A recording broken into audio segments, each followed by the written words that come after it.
You have met a terrible, terrible demise. But, I don't feel too bad about it. After all, if it weren't from me, it would have just been from someone else. I guess what I'm trying to say is life goes on.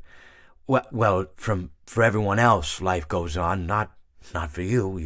You're dead. But that's neither here nor there.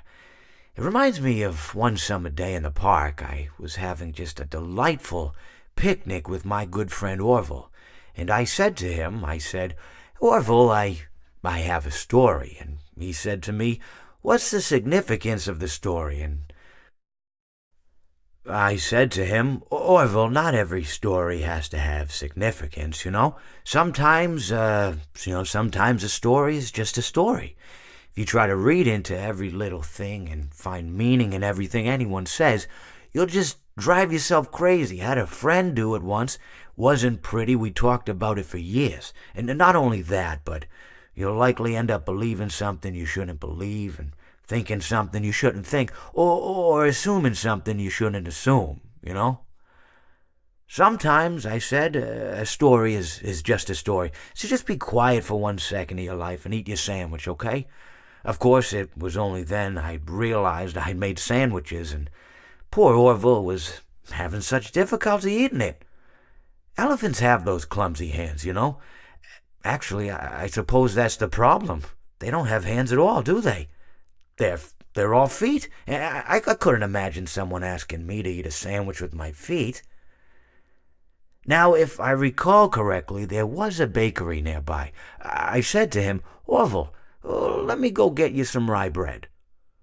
Now, I'm unsure if elephants enjoy rye bread, but I assure you that Orville does. Now, this was on a Tuesday, which was good because rye bread was always fresh on Tuesday.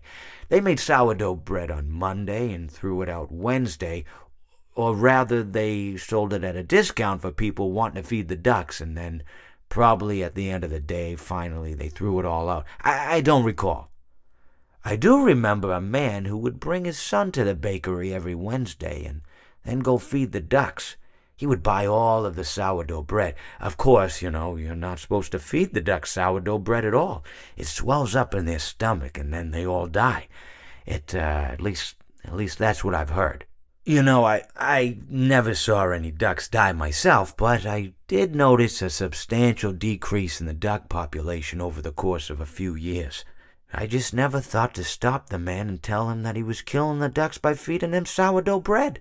And if you want my opinion on the matter, and I told Orville this as well, if you want to feed ducks, or birds, or any kind for that matter, it's best to buy seed. I mean, when you think about it, breads of any sort don't occur in nature. They don't grow on trees or spring up from the bushes. I don't think birds know what to do with bread. What was I saying? Oh, yes. So I bought Orville some rye bread. What a fine day it was.